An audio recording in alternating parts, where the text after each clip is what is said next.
time coming. I'm Andy Frank, the real estate officer in Comptroller Bill Henry's office. Our office is managing the RFP. Once again, please be aware that this meeting is being recorded and publicly posted. If that presents an issue for you, please log off and then you can access the recording later. I want to start out by recognizing and thanking Councilman James Torrence and Javis Raghavan from the Councilman's office for hosting and helping organize this meeting, including distributing hundreds of flyers. Councilman Torrence, will you bring greetings?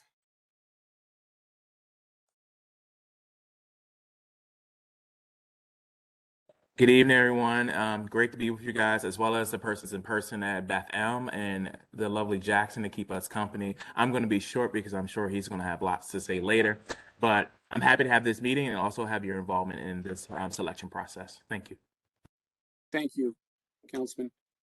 Also, I want to thank the Reservoir Hill community leadership for generously lending us their time and experience to help plan tonight's meeting and get out the word. Thanks to Kim Forsyth from the 2001 Park Avenue Task Force. Kim also leads the Mount Vernon Terrace Historic District, Mount Royal Terrace, sorry.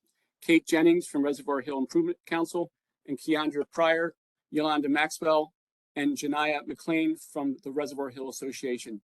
Finally, I want to introduce my colleagues in the Comptroller's office, Sharon Kempa from the Real Estate Department, and Casey Kelleher and Jeff Shannon from the Communications team for providing technical support, among other things, for this meeting. And again, of course, thanks to Beth Am for hosting this in-person meeting on the last minute. Next, oh, can you put up the slides, Casey? Yes, one moment.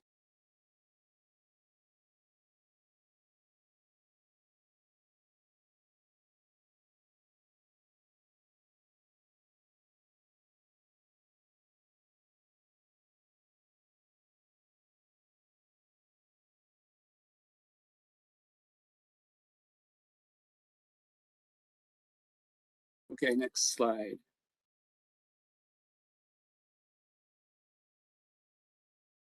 The purpose of tonight's meeting is for the 3 respondents to the 2001 Park Avenue RFP to present their proposals to the community and answer questions.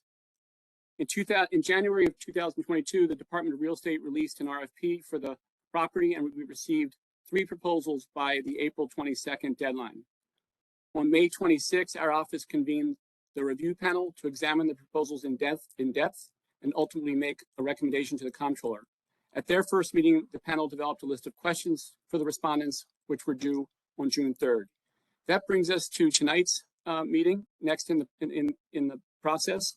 After tonight, the attendees of this meeting will be invited to give their impressions of the proposals by filling out an online evaluation survey. Then the review team will meet 2 more times before making a recommendation. Next slide.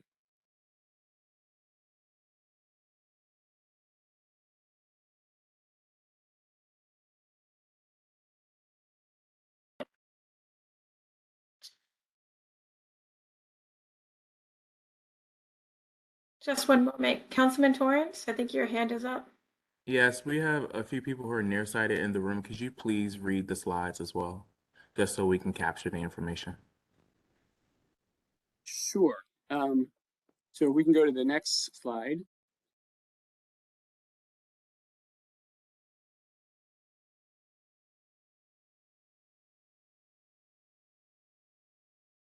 Just one moment. One technical difficulty.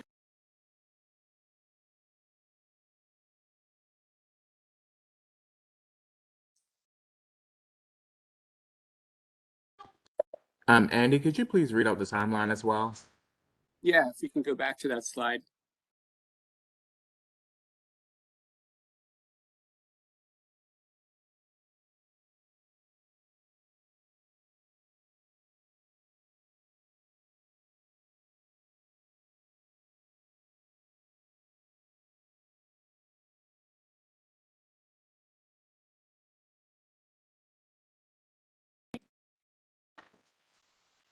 Apologies, one moment. I think all my Wi-Fi is in Reservoir Hill right now.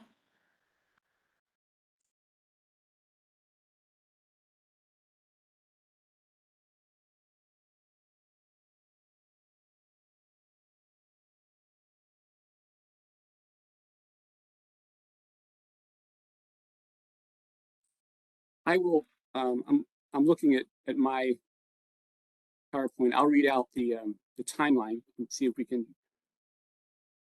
address our technical difficulties. So the RFP was issued on January 24th, 2022. Submission deadline was April 22nd. We received 3 proposals.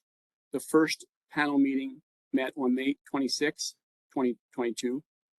The written questions from panelists were due June 3rd. And that brings us to tonight, the community presentation, June 26th. The community evaluation surveys will be due August 9th. And we'll talk more about that. And then the second review panel meeting, the third panel meeting, and the recommendations to Comptroller Henry are to be determined.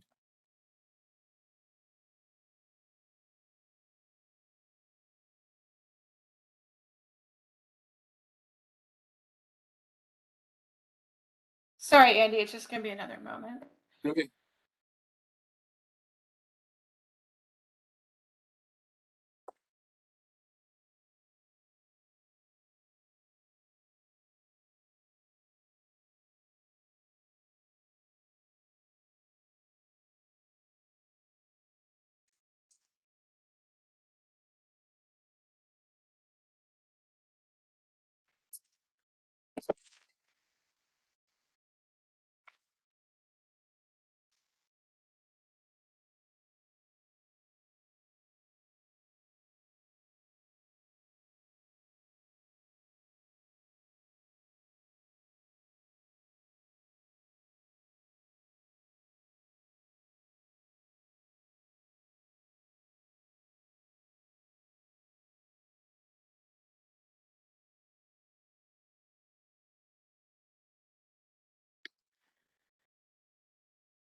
Sorry, everyone.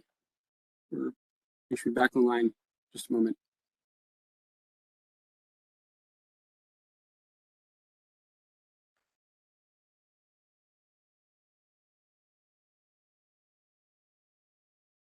Keandra, I saw that you raised your hand. Thank you. Mr. Frank, I was just wondering if now could be a good moment to just mention if we run out of time that questions can be also sent in. I don't know if that was mentioned. Right. I was going to mention that, but we had allocated 45 minutes per team, about 15 minutes for the presentation, no more than 15 minutes, and the rest would be for questions and answers. If we run out of time in that 45 minutes, we're going to ask attendees to post their questions in chat. We will record them, collect them, and send them to the teams for response, and then we'll post them on the website. Okay, so looks like we're back up. The slide in front of us says the 2001 Park Avenue Opinion Survey. It was distributed in mid-February of 2019. Approximately 4,500 copies were hand-delivered and mailed, and the task force received 165 surveys. I do want to add that although the RFP process started in 2022, conversations about the city making the mansion available for redevelopment started in 2018. And because of the outsized impact of the redevelopment of this critical property on Reservoir Hill, your community leaders did a really good job early on of establishing a high bar for community engagement. And as I referenced on the slide, an early example of that high bar for community engagement is the 2001 Park Avenue Opinion Survey. Community leaders, I said, distributed the 4,500 surveys, received 165 responses, and pressed the city to include the survey as an attachment to the RFP. So, and the RFP referenced the survey and suggested that proposals are informed by the survey's findings. We can go to the next slide. The next slide is selection panel members. There are 8 members on the panel. 3 of them are community residents. Arlen Color, I have trouble with his last name. Arlen, sorry, Colors from the Reservoir Hill Association. Kim Forsyth, 2001 Park Avenue Task Force, and also the Historic District. John Preston, Reservoir Hill Improvement Council. Chad Hayes from the Planning Department. Eric Holcomb from CHAP, which is Historic and Preservation Commission. Jackson Gilman Forlini from DGS, who's the Historic Preservation Officer. And we have a representative from the Baltimore Development Corporation and from the Comptroller's Office. Next slide. So, is there a question? Chandra, yes.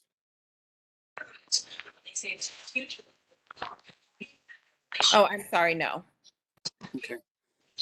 So the slide says we have 45 minutes for each team for presentation and questions. The order of the presentations were chosen randomly. The first will be Somerset Development, the second is Marbury Company Realty, and the third is Charities Home. And then the last portion of the slide, there are 3 ways to ask questions tonight. Option 1 is the WebEx chat, where you post your questions in the chat and a staff person from the comptroller's office will read it aloud. Option 2 is to raise your hands, as some have done already, on the WebEx, and you will be called on to ask your question. And if you're at Beth Am, you can convey your question to a staff person at the councilman's office, and then they will post it for a response. Next slide. Next slide.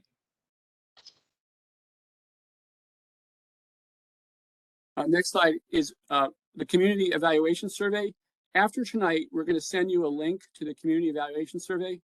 The results of the community survey will be shared with the review panel and the comptroller. As I mentioned, the panel is charged with reviewing the proposals in depth, digging into the developer's experience, the financial feasibility, and testing their assumption and assertions. So the community survey is an important data point to assist the panel. The next bullet says that the meeting will be recorded. And also we are posting on the comptroller's website the recorded video, the PowerPoint presentations you see tonight, the RFP itself, if you haven't seen it and are interested in reading it, and then the opinion survey. Those 4 documents will be posted on the comptroller's website no later than Friday, July 29th. And then finally, the last bullet says remaining questions after 45 minutes. If questions remain after the 45-minute mark, we will ask you to submit those questions in chat, as I mentioned. We'll collect the answers and present them to the respondents for written response that we'll post online.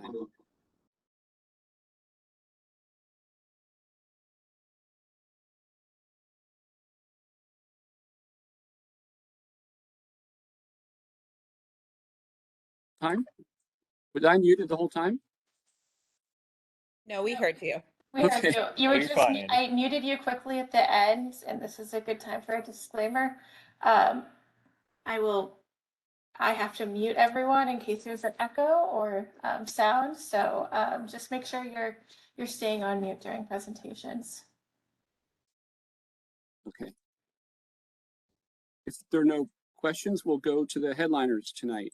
The first up is Somerset Andy, I see Development. one question. Yes. From Angela St. Jean. How much does community votes matter to the selection process? This project from the very beginning has set a very high bar for community engagement, which is why we have 3 community representatives on the panel. And I know that the other representatives of the panel care very much about the input from the panel. I can't tell you exactly, but I imagine we set this process up from the beginning to create a high expectation that the community's views will be incorporated into the consideration.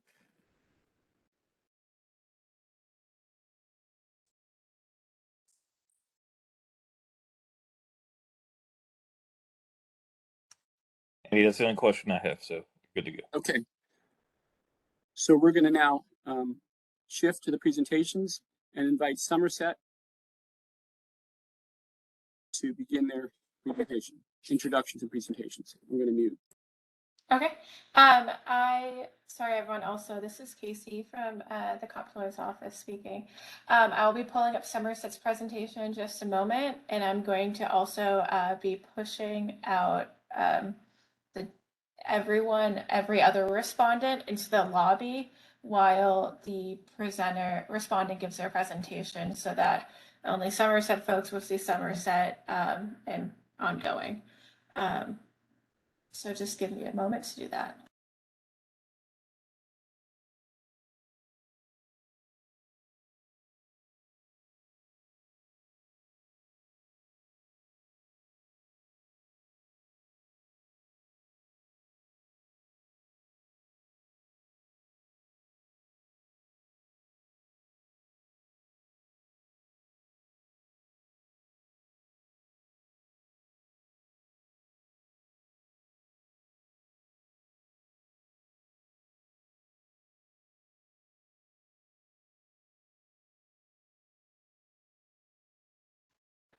Just one more moment, Somerset, I'll let you know when you can begin.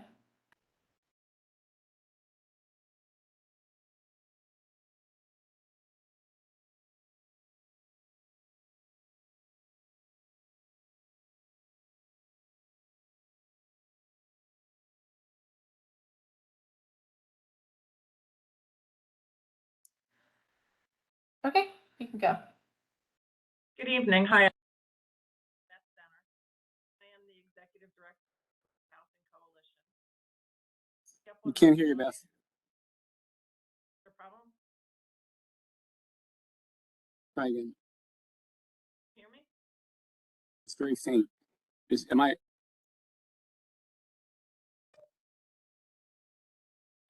Closer? Is that better? Is that better?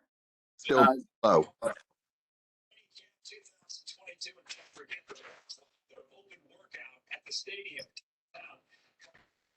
is at 100. I've got the speaker right in front of me. Any better? Better. Little bit. Well, I will put my New York voice on, which is where I grew up, although I've been in Baltimore since 1984. Hi, I'm Beth Benner. I'm the Executive Director of the Women's Housing Coalition. And you can see on the screen that we have 3 more partners in this project. And the reason I started is because we are already in your community. And next slide, please.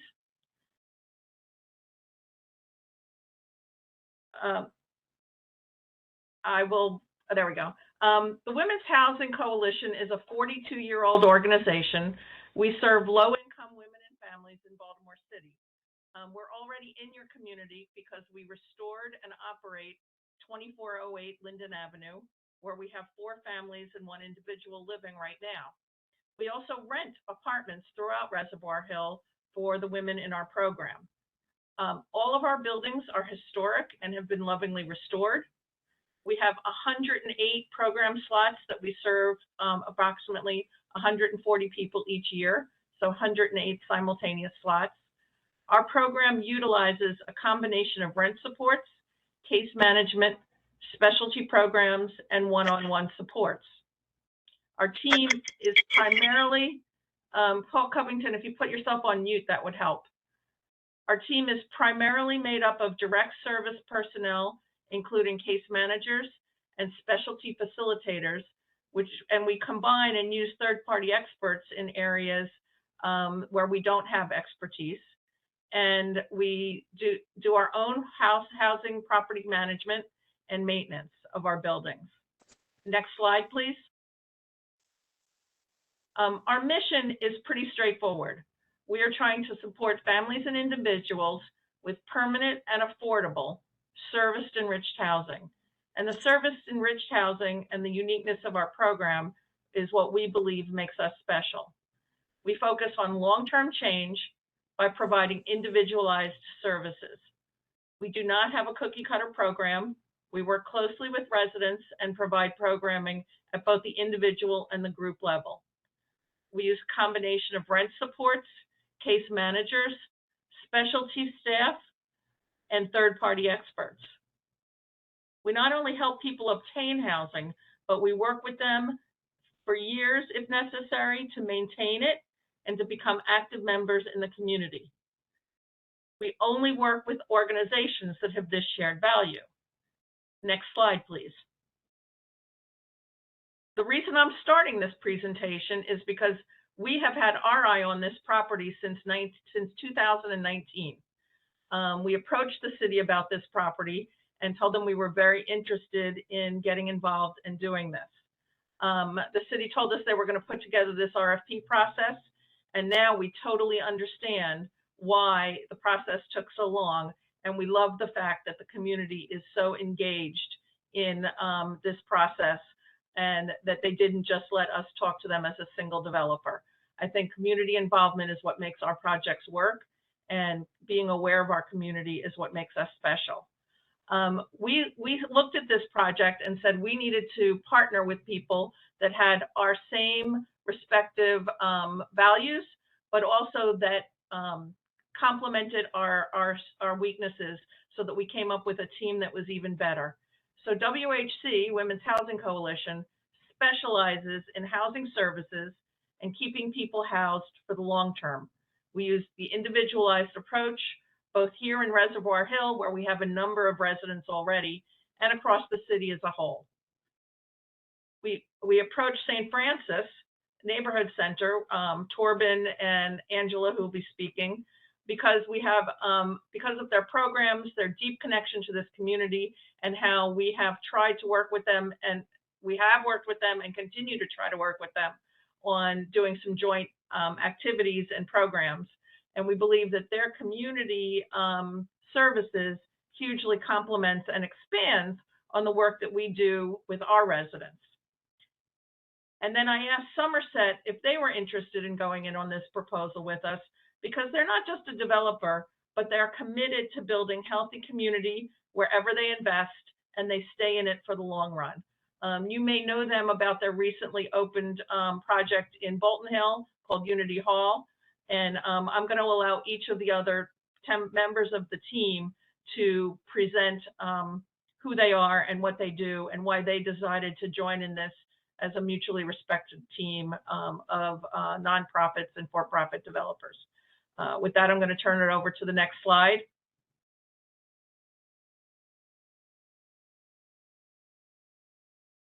So yeah, next slide, please. Yeah, I am Angela Miller. As Beth mentioned, I am the Community Engagement Manager for St. Francis Neighborhood Center. For those of you that are unfamiliar with us, we're located over on Whitelock and Linden Avenue in Reservoir Hill. A little background, we are the oldest neighborhood enrichment center in Baltimore City, established in 1963 as a church outreach center, and then incorporated and gained our nonprofit outreach center status in 1972, independent of religion and religious affiliation. Our overarching mission is committed to ending generational poverty through education, inspiring self-esteem, self-improvement, and strengthening connections to the community. We are active with over 20 neighborhood coalitions, partnerships, and countless community organizations. And we do deliver wraparound services, programs, and events to the neighborhood at large and its diverse community. And we regularly survey the community that we directly serve, which I'll explain in a second, for needs assessment to seek out programmatic support for continuing and emerging needs. Next slide, please. This slide is a little off kilter there, but it's meant to be a sort of a visual representation of sort of what we do. What I would like to highlight is our year-round youth and family development programming, which is our out-of-school, after-school program, the Power Project, which serves pre-K through 8th grade youth following the Baltimore City public school system academic year. And also we have a paid internship for high school and young adults sort of attached to that program that runs alongside of it. When a student isn't enrolled in our program, then therefore so are their families, where we offer various wraparound services and support related to job readiness courses, personal finance courses, healthcare services, food security, and things like that. And then for the broader community, we also collaborate with other community organizations on beautification projects, green ups. We host weekly, or have recently started hosting weekly open computer lab time, and a couple other things, just to name a few. Next slide. So this was just meant to be a visual representation of sort of how we were able to still interact and provide direct and wraparound services to the 21217 community, even through a time like COVID. Next slide, please. And then, so that sort of shows you there what we were able to do in our hybrid space. But you'll see from this annual report from 2020, our 2021 annual report is still being finalized by our independent consultants that sort of evaluate the programs and services that we do. They actually developed this report that you see here right now. But we named 2020 the year of the pivot. With the COVID-19 pandemic, St. Francis saw an increase in calls and requests related to emergency bill assistance and housing. To give you an idea of what that looked like, these numbers were collected by our previous family advocate coordinator. We in 2020 questions asked directly about housing, we saw about 5 to 6 times per month from families that we directly served and 7 to 10 times per month from the community at large. Questions asked directly related to bills assistance was about 2 to 3 times per month for families that we directly served. I don't have a number for the broader community. And questions asked about housing and billing in a roundabout way were 15 to 20 times a year from the overall community and 3 to 4 times per year from those that we directly serve. The increase in questions led us, Women's Housing Coalition and St. Francis, to start a more intentional conversation on how we can strengthen our partnership and increase the wraparound services that we both provide to the respective families and individuals that we directly serve, and sort of hone in on that space where our programs meet and sort of strengthen and deliver the necessary resources in that gap. St. Francis recently launched a needs assessment survey for the Reservoir Hill and Greater Penn North community that covers subjects including, but not limited to, digital redlining, community health, access to healthcare, access to job opportunities, access to childcare, access to transportation, and ask questions to gauge the community's needs for housing and bill-related assistance. Once we complete the collection of that survey, we will offer that collected data and feedback to help guide the vision for not only expanding our own programs, but also the community space that was outlined in this proposal. I would like to highlight that St. Francis's involvement in the proposal is not intended to be an extension of St. Francis's space, but instead we would use our almost 60 years of knowledge around implementing and assessing community-based programming to help guide the execution of the community space use in this Park Avenue location based upon tenant and the surrounding community's feedback on what they would like the space to be utilized for. With that, I would like to turn this presentation over to one of our collaborating partners in this proposal, Somerset Developers. Hi, I'm Jake Stern. I'm Director of Development with Somerset. Next slide, please. We are a socially responsible, mission-driven company. And as Beth mentioned, we are active in Bolton Hill, just south of here. We've done 3 properties there, and I think that's illustrative of our philosophy that we don't just plop one project down and leave. We really, when we get our hands dirty in a community, we like to stick with it.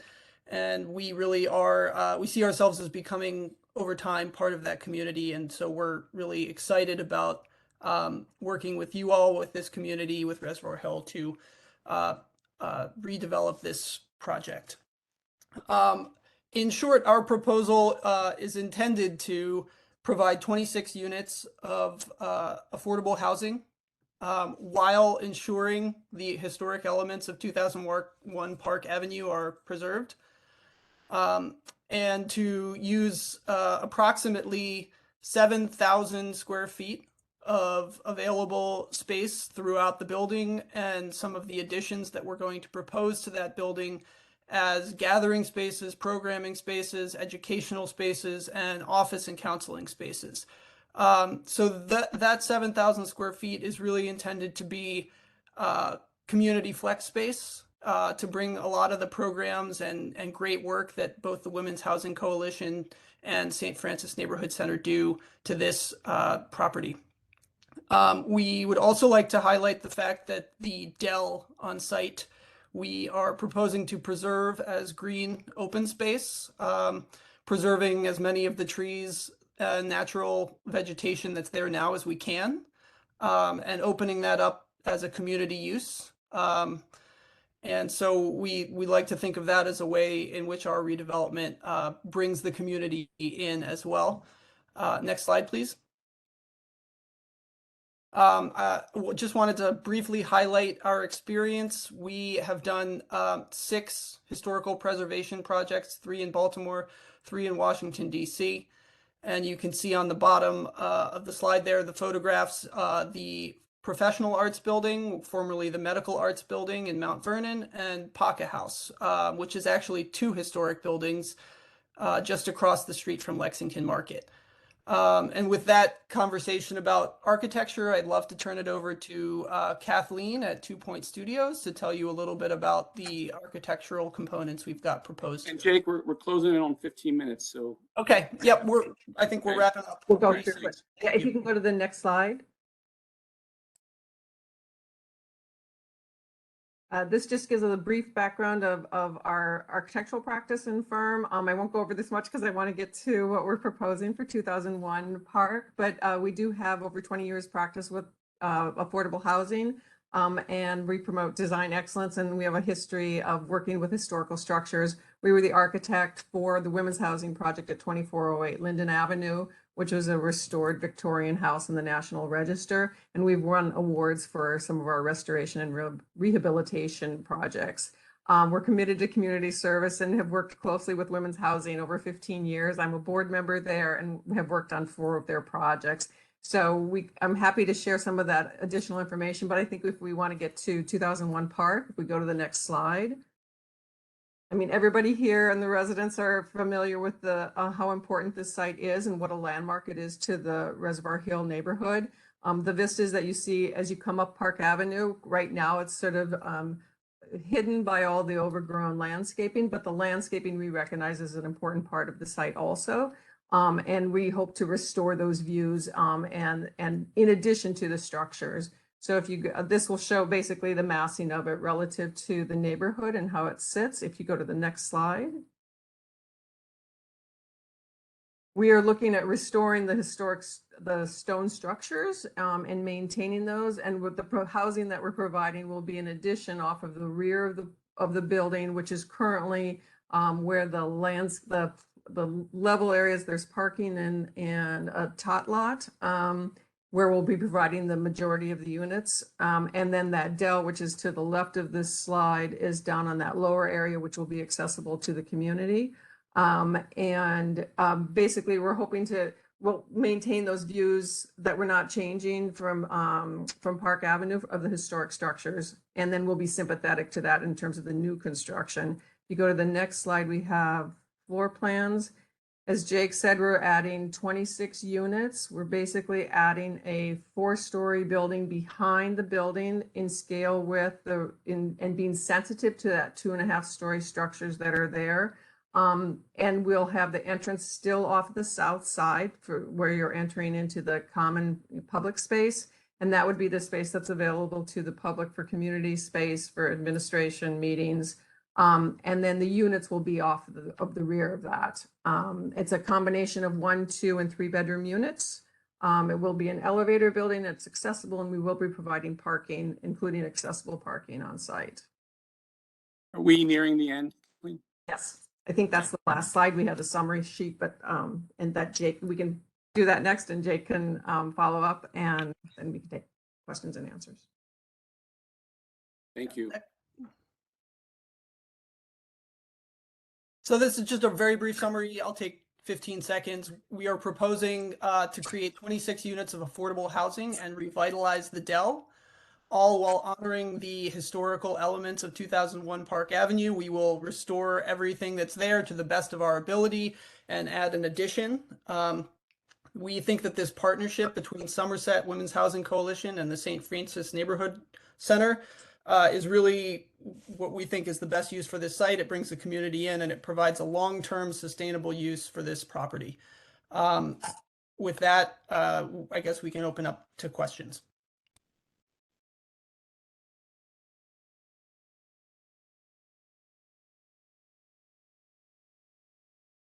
So I get.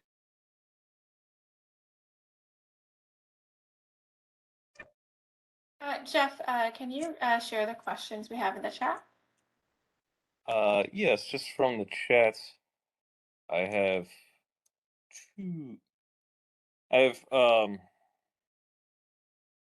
two questions that would that came up, and you guys can reiterate them again. But one was from Jean. Jean asked how many housing units will be created, and another was from Angel St. John. Their question was, will there be parking? So go ahead, Kathleen. Yes, we'll have 26 units of 1, 2, and 3-bedroom units in terms of the apartments, and we will be providing parking. We'll be providing that per the zoning requirements. So we'll be having 13 parking spaces for 26 units is what we're currently showing. Question from Paul Gittner. Neighborhood does not address adding structure to the existing. Oh, well, sorry, this is not a question. This is a comment. Go ahead and read it. Neighborhood does not address adding structure to the existing, I guess, property. This is not preservation as envisioned by the community.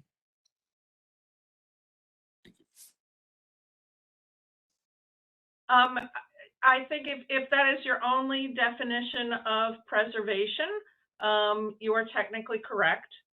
What I would point out is that there is lots of examples of beautiful preservation that deal with an addition next to it in a way, as long as the building is not minimized or dishonored by the addition.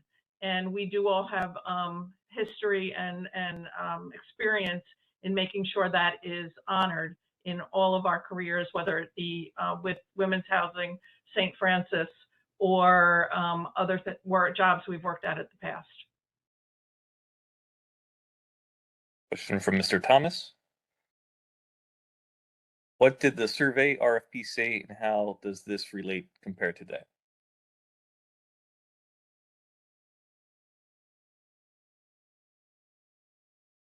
I'm sorry, could you repeat that? Yes, the question is, what did the survey RFP say, and how does this plan relate to that? I think So the if you're referring to the property opinion survey results, I can just speak briefly to that.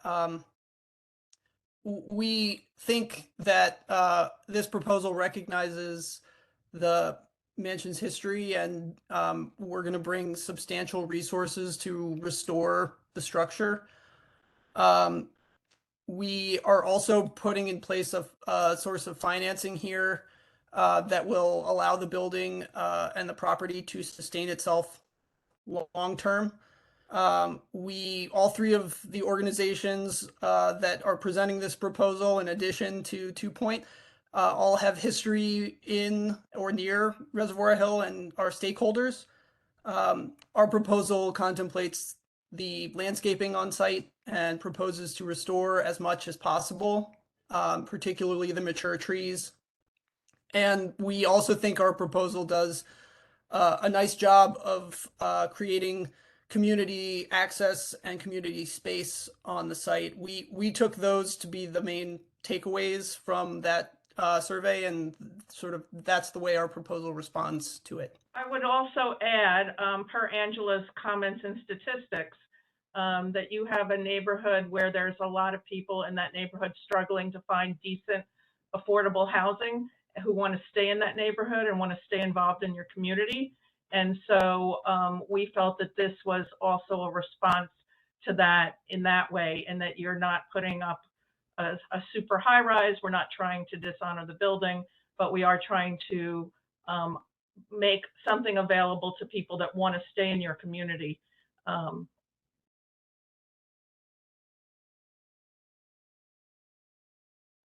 Next question I have. Can anyone rent these apartments, or will WHC select residents? This is going to be open, affordable housing. There is a chance that we would have some residents to put in there as well, but this is a normal, low, affordable housing project. So we are hoping to be able to support and serve people that are already in Reservoir Hill or in your programs, or are just looking throughout the city to live in a beautiful neighborhood. Next question. Why are there 3-bedroom units, and how many 3-bedroom units are there? I'll answer the first part. There are 3-bedroom units because if you're a mother with 2 children, if they're a boy and a girl, you want to have a 3-bedroom unit to respect their privacy.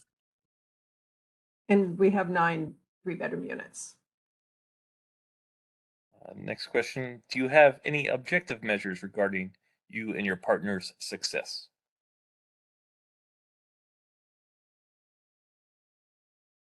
We all measure our success by making sure that our residents have housing stability and that we provide supports to ensure that that happens. The areas that WHC is not an expert in are things that St. Francis Neighborhood Center has a long track record in.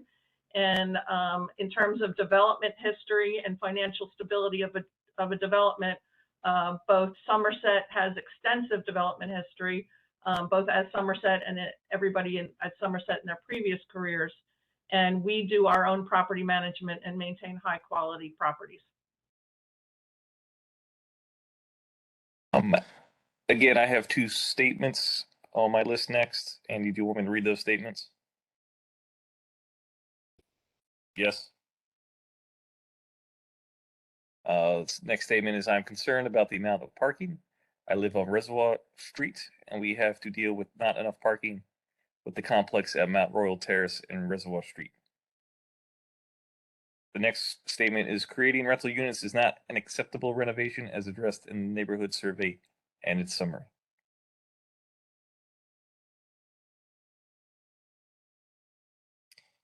Next. Andy, you're on mute. There you go. Yeah, we have just a couple minutes left. I'm thrilled with the response and the questions. We're trying to balance and be respectful of people's times with making sure people get answers to the questions, which is why from the very beginning we set that if there are questions beyond the 45 minutes, we would capture them and ensure that those that ask them will get responses. We'll take 2 more minutes. Okay, from next question. So to be clear, this is a preliminary response to an RFP that has not been accepted? Correct. I can answer that. That's correct. We issued the RFP. We received 3 proposals, and we're in the sort of deliberative evaluations phase. And we're now at the point of having the community weigh in with the proposals.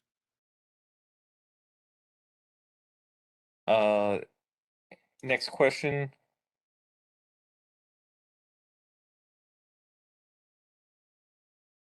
I second the parking issues on Reservoir Street.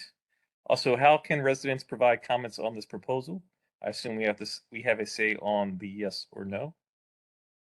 Andy? So the survey is both objective and subjective. There are questions that you can answer, and then there's a portion of the survey where you can just enter your thoughts in free association and opinions that will be shared directly with the panelists and in a summary form with the comptroller. I also don't know what the exact statistics are, but I think you will find that for affordable housing units, there is not a 1-for-1 or a 2-for-1 ratio on units to parking. Just looking at the populations that that often fit into the affordable housing income requirements. Okay, I'm going to end the questioning with 2 questions that were asked by the community. It was suggested, and we thought it was a good idea, that the community could offer questions in advance so that the teams could prepare for them and respond. I think you might have addressed one of them. One of them is, have you read the 2018 community survey and how did you shape your proposal? Jake talked about that a bit. You can elaborate on that if you'd like when we share your responses in writing. The second was, how is your proposal responsive to the property's history? And that was touched on as well. So we're going to thank the Somerset team for your presentation. Please be prepared to receive more questions. I will also add that we will post, along with the RFP and the opinion survey and the other documents, information on the history of the property itself. I think many people on this call know the history, but we also want to give you access to information that speaks to its significant history. I disagree. Okay, so I'm just going to respond to one. I'm going to take a liberty and respond to Keandra's comment. From her perspective, neither question was answered, so we'd like you to respond to both of them, and we will present them to you.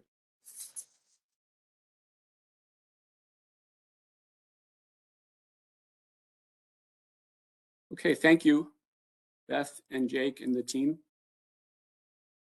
Thank you. Thank you very much for the opportunity. Thank you. Thank you. Our next presenter is Marbury and Company, and Casey will cue them up.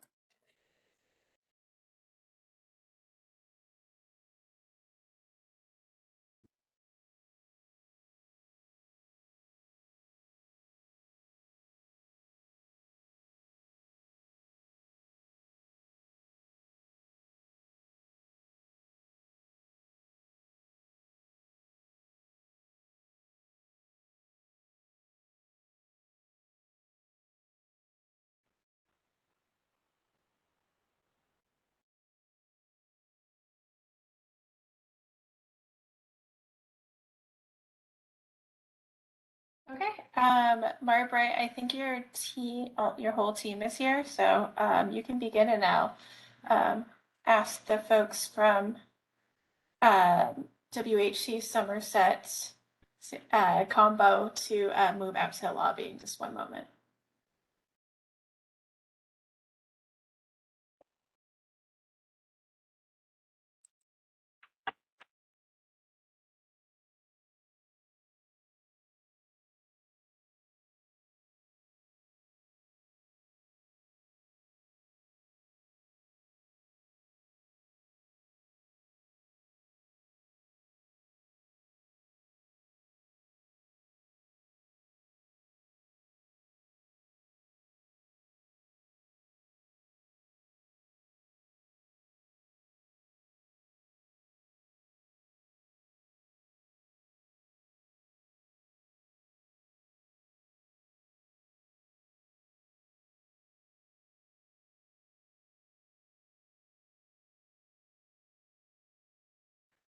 Okay, Marbury can go whenever they're ready. So I'm sorry. So Casey, will you control the flow of the PowerPoint? Yes, you can just Okay. next slide. Thank I'll you. just say Sorry next about slide. that. Yeah. Thank you so much. So first, thank you all for giving us an opportunity to present. We are really excited to share a very special project. My name is April Richardson, and you'll hear a little bit more about me. But for now, I'll be your presenter for our proposal. This project is super important to me because I'm a Baltimore girl. I grew up on Gwynns Falls Parkway, and my family and I, because we didn't have much money, we used to take long walks around Reservoir Hill Park. And then we used to also walk the reservoir. That was our way of exercising when I was a little girl. My grandmother used to walk miles around the park. She's not here now, so she'll be very proud to know that this little girl that was from Gwynns Falls Parkway has an opportunity to present and help redevelop the community that she came from. So thank you. Next slide. The 2001 Park Avenue project. We like to call it the future home of the Mount Royal Marketplace. Next slide. The Mount Royal Marketplace is a concept that was developed as a result of the community. We took a long, hard look at what the community's survey was, and we decided that the best fit for this revitalization project would be a blend between a food hall and a market hall. And we'll get into exactly what a food hall and a market hall is and why it makes sense for this community.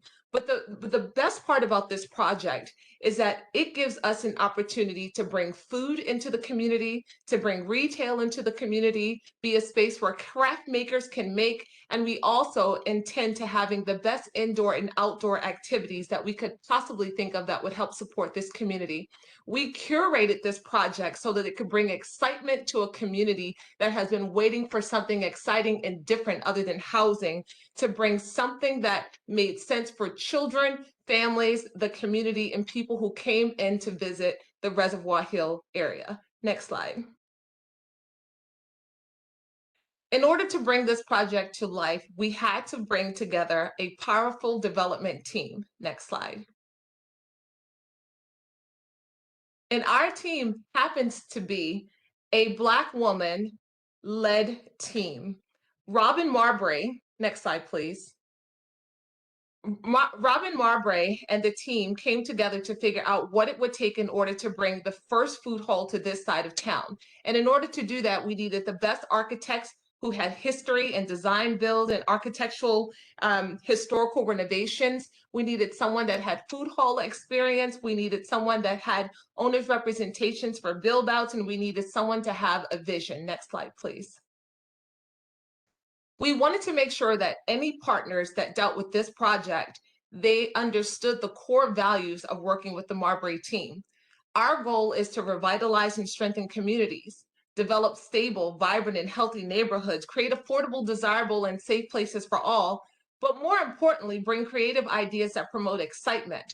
But to do this, we wanted to make sure that not only did we have the team that made sense, but also the community that supported this goal. Next slide. Our team. Next slide. Robin Marbury, principal and co-developer. You all will hear from her about her experience as a principal and co-developer. We also have Dale Green, an architect. We have Marty Glaze, who's with Commercial Construction Group. Monjia Belazir, who's a development manager, and myself, April Richardson, who is an attorney and a co-developer of food halls across the Maryland and DC area. Next slide. Our team, again, has a diverse background. The collective team has over 15 years of experience. We've developed millions of dollars in infrastructure, but we also have the creative and ingenuity in order to bring the Mount Royal Marketplace to fruition. Next slide. A few of our key projects is the historic Upton. We will hear from the architect on this project, who will discuss a little bit about what his involvement is on this project. Next slide. Savor Food Hall. Next slide. And the Mill on North Food Hall. Those two projects are very important because they represent the core of the Mount Royal Marketplace. The Mount Royal Marketplace is pretty much a food hall. And a food hall, for those of you who do not know, is a place where multiple vendors have an opportunity to develop cuisine that is curated from them, and all of their menus are absolutely different. Our goal is to have at least 7 of these food hall vendors inside of this space. But not only will we have food hall vendors, this will be an opportunity for the community to take classes in food, nutrition, health, wellness, yoga. Food halls tend to be revitalizers of communities, and we'll get into some of the popular food halls that Baltimore City and DC has. The Mill on North Food Hall happens to be a project that is the first food hall that the west side of Baltimore is actually getting. It's directly next door to Coppin State University, and it sits right on North Avenue. It's about a 7,300 square foot facility that will feature 7 women-owned restaurants, 7 owned curated experiences, and 7 new businesses on North Avenue. The Mill on North will be an opportunity for the community to be revitalized, because similar to the Mill on North and similar to Savor Food Hall, which sits in Brentwood, Maryland, Reservoir Hill does not have food diversity. We wanted to bring a project to you all that addressed the issue of food diversity. You may have food in your community, but is it food from around the world? Or are we dealing with the same foods and the same opportunities that we see in every neighborhood, without any consideration for different taste palettes and the growing economies of what food can do to communities? Next slide, please. 312 Southway is a restoration of a 2,000 square foot residence in Guilford. And again, our principal, Robin Marbury, was responsible for this development, and she'll have an opportunity to address this. Next slide, please. Our vision. Next slide. The Mount Royal Marketplace. We believe that this will be the culinary and social fabric of Reservoir Hill. Next slide. The Mount Royal Marketplace. Again, our goal is to have 7 mini restaurants whose food will range from Mexican, Italian, ice cream, coffee, soul food, and seafood. When you look at the building, what I see when I look at the building is the first thing that I think of is multiple people sitting outside enjoying food from different types of food vendors. The beautiful part of building a food hall is that you can bring your family, your children, your friends, and everyone can eat from a different type of food concept, but you can also sit at a community table. Imagine having a space that supports food, but also supports craft makers. In our space, we intend on having at least 3 locations for retail craft makers to showcase and sell their wares. Imagine our candle makers that live in our neighborhood that don't have a place to make or sell their products. Imagine the lotion, the clothier that makes things. Well, inside of this marketplace, this is the place where creativity and food, arts, and entertainment comes in as one. One thing that we noticed from the proposal, from the survey, is that people also wanted co-working space. So why can't we have an opportunity to involve co-working space that gives people an opportunity to work from home or work close to home, and it'll be equipped with Wi-Fi, it'll be equipped with private offices, so that people who live and work in our area will have a place where they can actually go to be part of this entire experience. When we drove around the neighborhood, we noticed that although the neighborhood may not qualify as a food desert, it lacks food diversity and it lacks food options. One thing that we thought would be a curated, exciting part of this market is to have like a mini grocery store that carries locally sourced fruits, veggies, and toiletries. You all have a community garden that's located less than 2 blocks away. We're thinking about putting together a partnership so now they have a place where they can actually provide their locally grown products, and it will be part of an organic process within the food hall where now you have 7 restaurateurs that are able to buy from the local growers. We could not find a craft cocktail bar that was elevated in the area. So we figured that part of these many restaurants would be supported by a craft cocktail bar, a bar where that is more of a meeting place, a bar that is welcoming to many, but also curated at an elevated level. A coffee and bakery. I searched high and low for a coffee and bakery, and there were a few coffee shops and a few bakeries that were located close by, but their hours were not conducive to anything that I needed at the time. We're hoping that this food hall will keep early hours and will keep respectable late hours so that we can serve the people who are working from home or at home, or people who are actually coming home from work or would like a late night coffee or donut or cocktail. Outdoor and indoor seating. When you look at the building, it says it should be filled with people all over. The way that we are imagining this space is that we have seating everywhere. Picture in the middle of the summer, you have umbrella tables, you have picnic chairs, lawn chairs, and people eating from all of the different concepts and buying from the craft makers. We love to have our weekend craft classes and culinary art classes right there in their space. Outdoor activities like the face painting, like movies on the lawn, like games, like Zumba and yoga, and also farmers markets on the weekend. When you think of a food hall and a craft market, you have to understand that this is a culmination of creativity under one roof, which is also focused on the community. Next slide.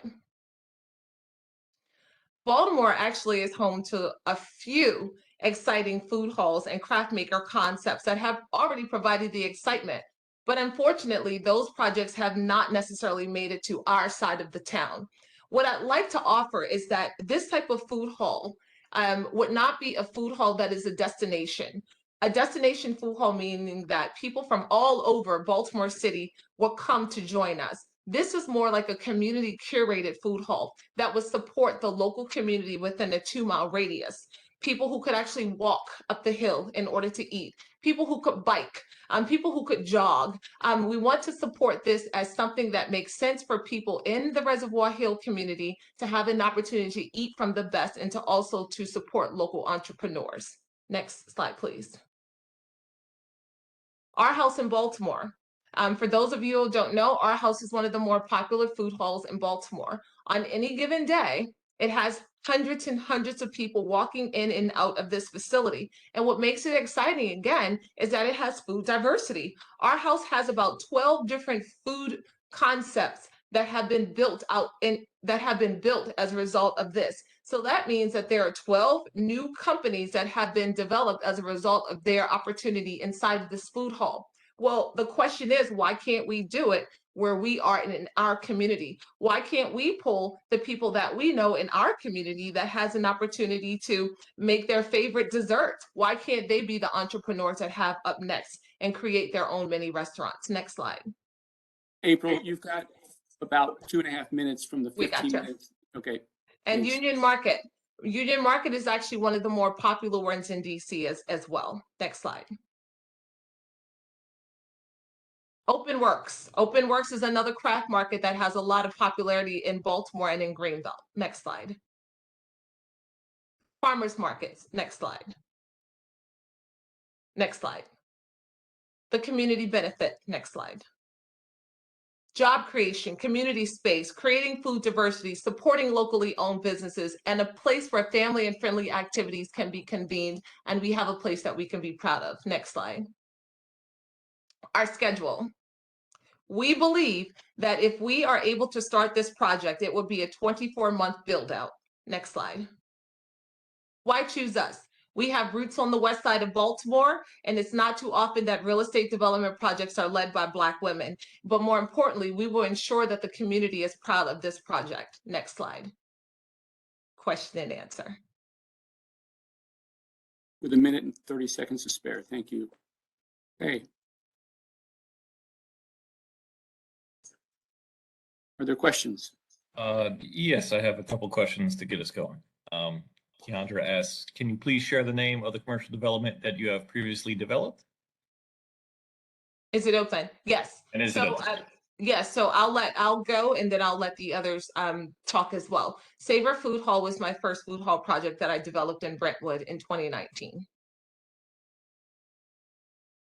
The Mill on North is the second food hall, and we've already broken ground and construction has started.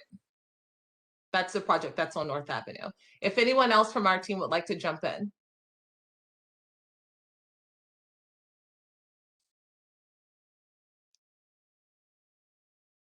Now, we've also renovated the Dale. Is Dale here?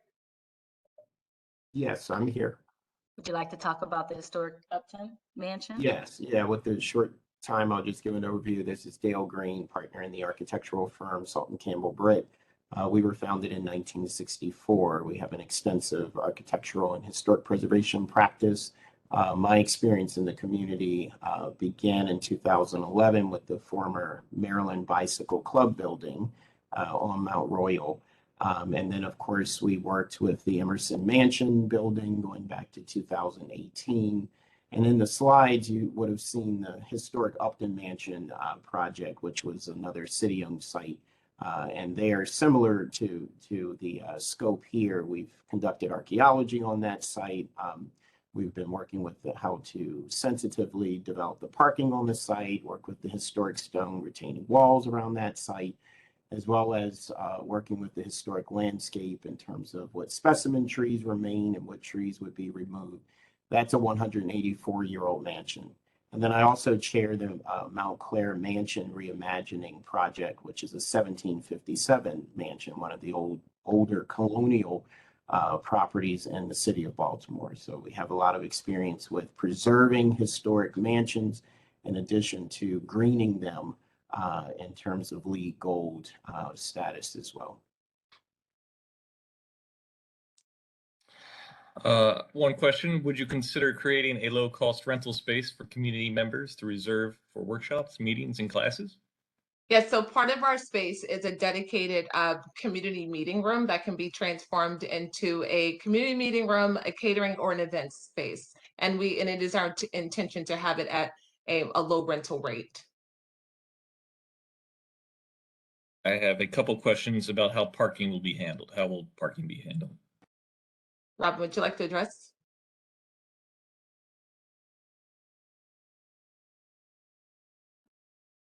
Sure.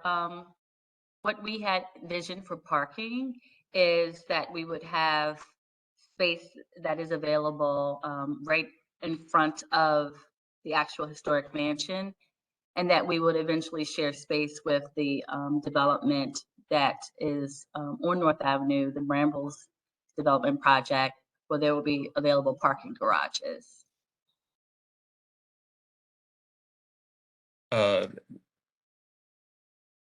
Will the property be accessible for pedestrians via auto traffic and visible from the street? I guess pedestrianism and dealing with auto traffic. How do you imagine pedestrians getting there? There's a staircase right in the middle of the facility that we intend to restore, and there's also a space that's actually walkable right up the sidewalk. Do you have a sense of how space will be delegated to accommodate these businesses in 7,000 square feet? Well, on average, the average food hall stall is between 200 and 300 square feet. And the building is actually larger than 7,000 square feet.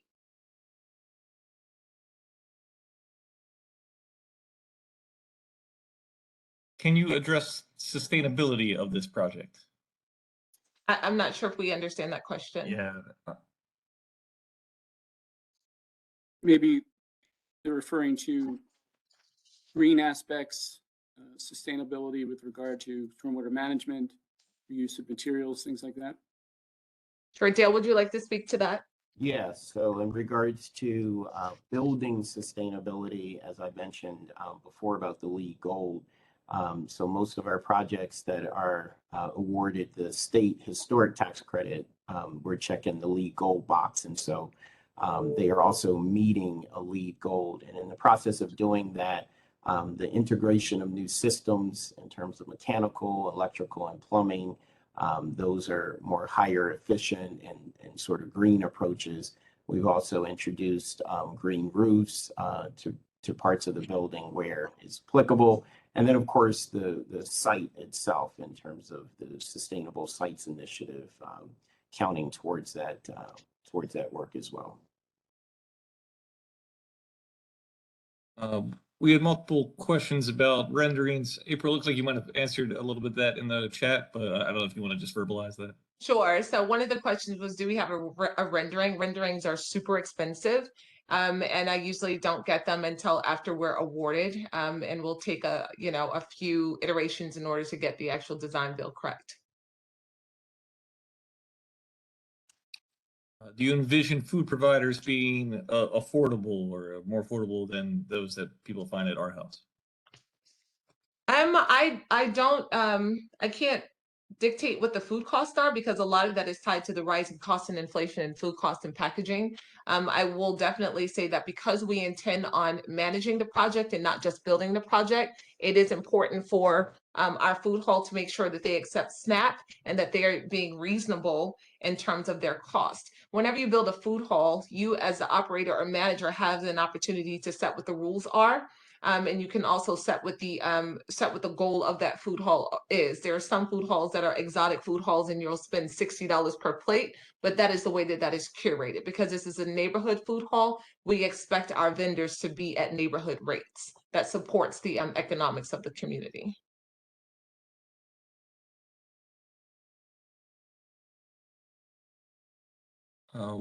What is your funding model for building and managing? Robin, would you like to talk? Sure, we'll be funding the project with a variety of sources from federal and state government. We will also be obtaining grants and using debt from local CDFI. And what was the second part to the question? And managing, we will be managing. We will be managing and owning and operating the food hall, the marketplace. I just want to have a point of clarity. One of the questions was about how do we manage that many food concepts in one space at 7,000. It's actually 15,194 square feet.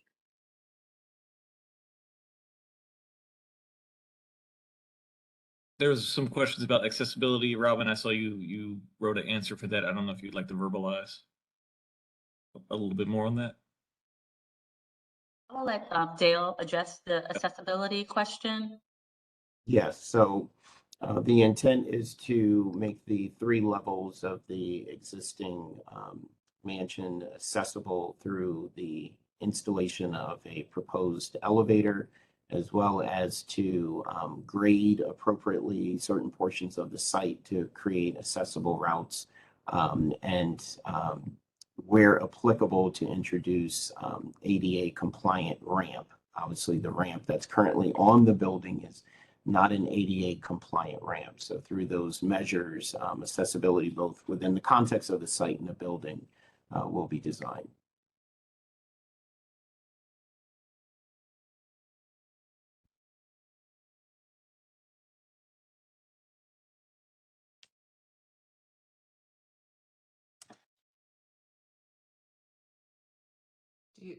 Good question. Do you plan to expand the structure beyond the existing footprint? No, as it's been mentioned, the 15,000 some odd square feet spread across 3 levels is what has been incorporated within the adaptive reuse strategy and reprogramming model, as you've heard from the development team. So no additions other than the installation of the proposed elevator and potentially a fire stair.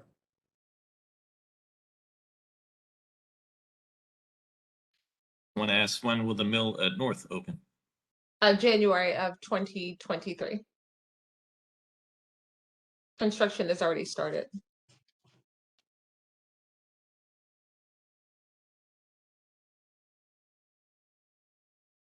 There's a question about, can you elaborate on the parking garage for MPN? I'm not sure I recall the public parking garage as part of Madison Park North.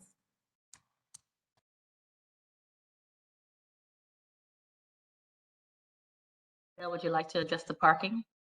And I think there was a question about the number of spaces available on the site. I do believe it's 16. Yeah, so on site, there are about 16 to 20 parking space opportunities in terms of what exists versus what could be created. And the off-site parking arrangement that was mentioned is with the development team at Park and North Avenue, the larger mixed-use scale project.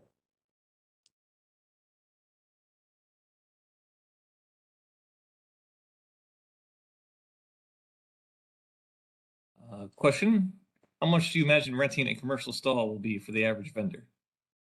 I don't think that I could answer that question because it's just depending on so many things, like the cost of construction is rising.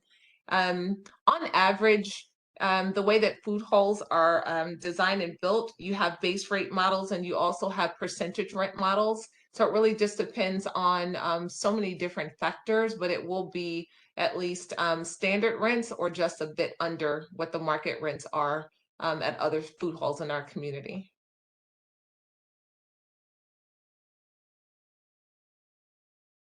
How about the Dell? Will you keep and renovate the green space? Dale?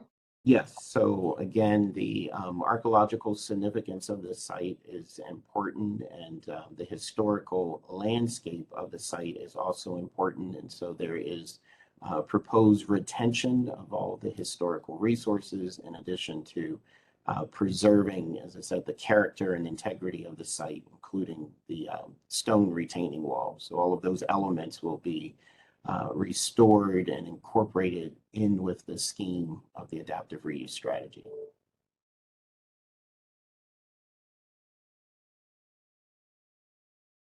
I saw a question that I would like for us to address, and that's regarding will we be working with makers and artists at the local universities as well? Would you like to address that, April? Definitely. So in order for a food hall to really work, it involves having lots of partnerships. And one of the partners that we would definitely reach out to is MICA and all the other universities that are surrounding us. Because right as it stands now, the MICA students don't have a lot of vehicles in order to showcase their talent, and having art nights, having craft makers, but also inviting them to the farmers markets. I think it's just a great way to kind of form an alliance with the school and to get them integrated into our community. I think there was a question about the renting models. Would you like me to answer that? Yes, please go ahead. Sure. So renting models, meaning the way that a company may decide that they charge tenants. It's just basic commercial kind of leasing. So when I say that you could have a base rent, it could be that based on your projections, you know that you need to be able to make XYZ each month as a landlord in order to pay your mortgage. So you can take that number and divide it by the number of vendors that you have, and that could be the starting point for how you charge your vendors. Another way is called a base rent plus a percentage. You can start with a really, really low base rent, and then there's some food halls and some, restaurant spaces and or commercial spaces that will have a base rent, and then I'll charge a percentage of your revenues. And then you have some food halls and or landlord to tenants now, because COVID has taught us a big lesson. Like, you can't just have a standard way that you lease, and you cannot guarantee leases now, because you will be absolutely mad to do that, because you don't know where your numbers will be. You don't know where the market is going to be. But the creativity in involving leases is more helpful now to vendors and landlords alike. You could also choose to just do a percentage only lease, where the tenant and the landlord decides that we're only going to charge you a percentage based on what your revenues are. So it's all different ways that you can mesh leases. But here's the great part about this particular food hall. In order to make the entry low to vendors, we have included in our design bill that we are designing the kitchen spaces and will deliver them absent the particular equipment that a vendor would need. And some food halls, you have to come in and it costs a pretty penny in order to develop that entire space, your entire kitchen. But our goal is to develop the kitchens at least 90% for the vendors, and then just allow them to drop in their equipment. But just one more point to that. Our goal is to not lock our vendors into leases, but rather give them licenses, because we know that we're dealing with lots of entrepreneurs that are new to food or are new into business. So we don't want to lock them into 3-year commitments. We want to give them at least 1 year or 2 years, something that gives them flexibility, but to also give them an opportunity to catch up with how to do business. But we're not leaving them on their own. We intend on having a business incubator to support their various food and or craft making concepts. Andy, you're on mute. Sorry, thanks. If I could jump in. There were 2 questions that were sent to you before the presentation, and you were asked to address them. I'll ask them, and you can decide if you think you've addressed them. Have you read the 2018 community survey, and how did it shape your proposal? And how is your proposal responsive to the property's history? Yeah, so we took a long time reading this proposal and the survey, and this is why we came up with the food hall. And the first things that stuck out to me was the previous uses of this. It used to be a multi-purpose center. It was a daycare center. It was a community meeting space. It had offices. It had library reading rooms. It was a mayor's headquarters, multi-purpose neighborhood center. I believe that the majority of these things we are checklisting off by having this type of concept. Having a multi-purpose center. This is a space that has multiple uses. While we're not a daycare, we encourage children to be part of this because we intend on having activities that are children-friendly, community meeting space. Again, that goes to our incubator spaces, that goes to our shared spaces, that goes to our meeting rooms. I think that this type of proposal is a proposal that has been well thought through, and it answers everything that the community has asked for and plus some. And we're also not doing, and we're also respecting the architectural parts of this facility. We're not adding any additional buildings to it. We're keeping it as is, and we're simply designing it into something that is a safe space for people to enjoy.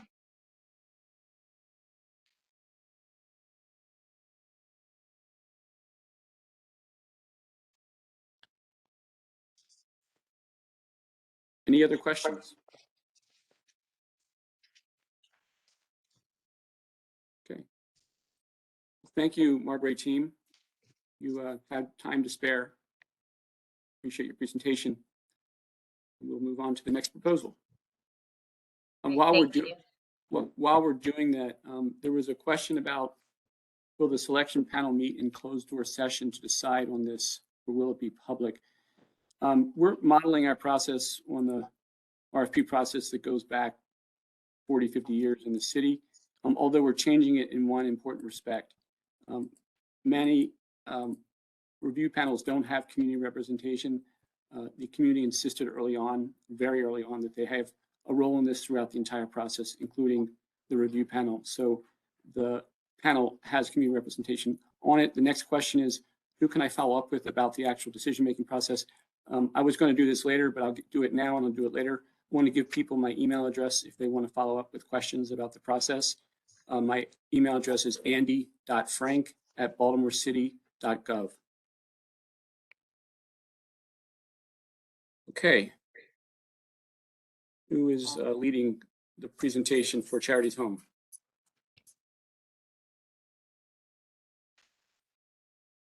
Good evening. I'll be leading the presentation. This is Tiffanisha.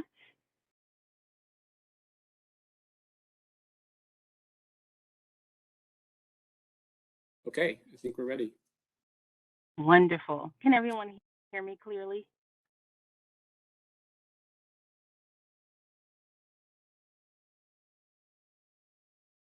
Go ahead.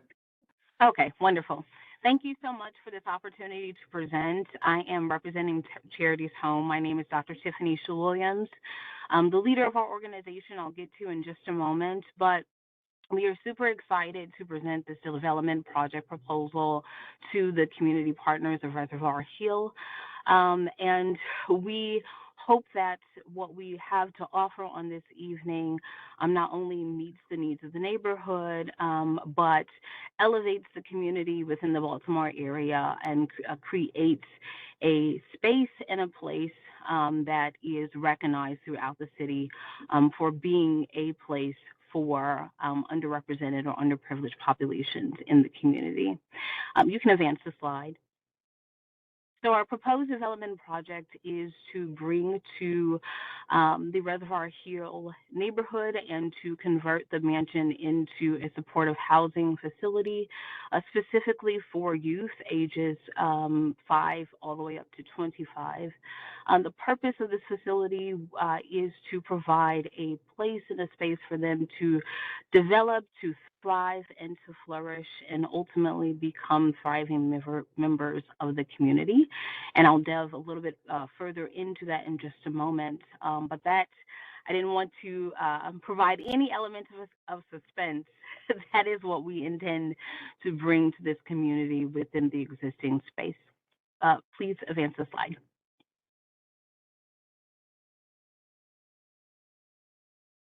Okay, so who are we? So Charities Home, Inc. is a 501c3 organization. It is currently located in the Park Heights neighborhood.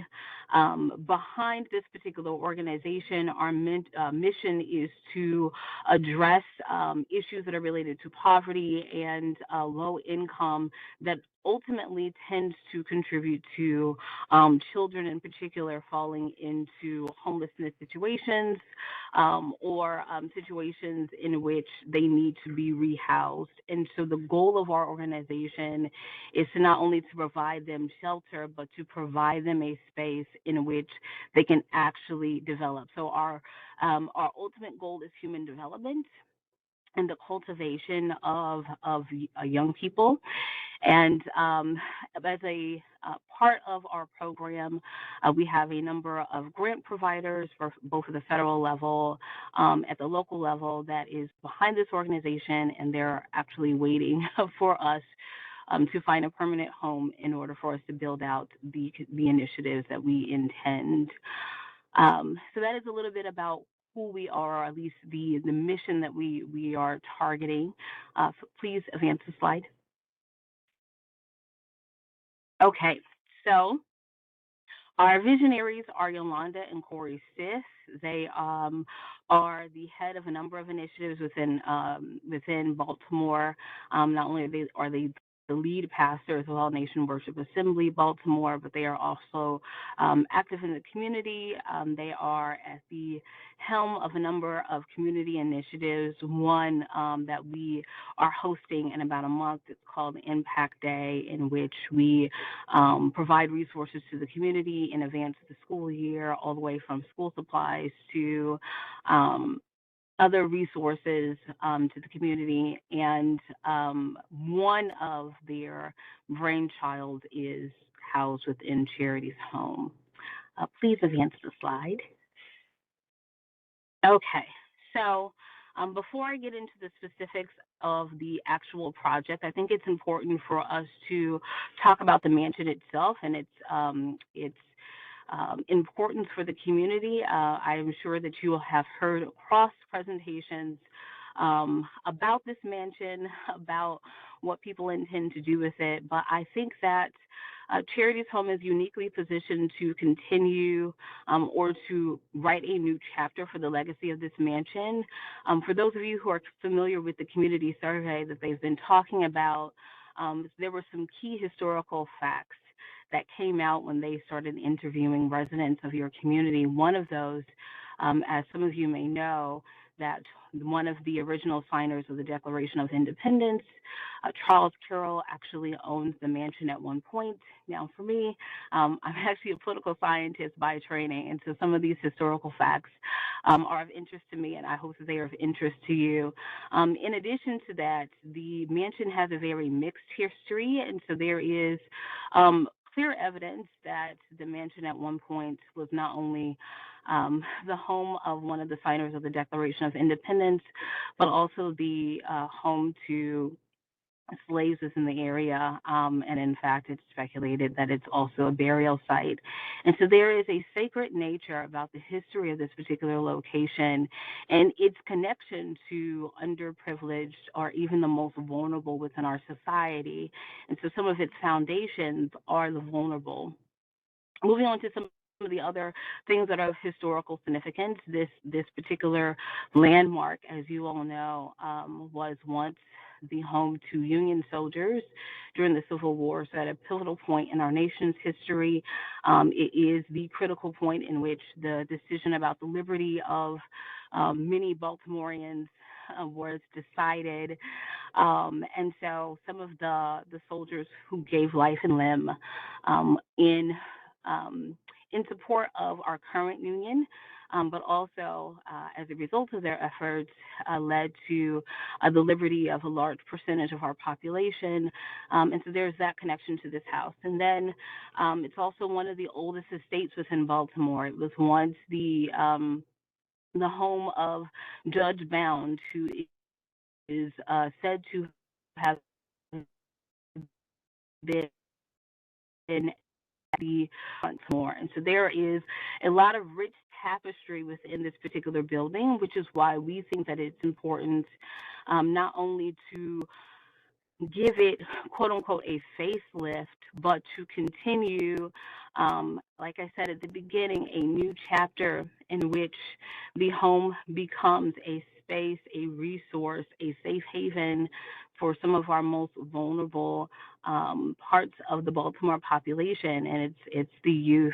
And what would be a better way to repurpose the legacy of this particular mansion than to move from it being a place that might have once been a place of trauma for some of the most vulnerable populations who at one point were even counted in the number, to another part of the population where it's reappropriated for their development and for them to become wonderful contributors to Baltimore.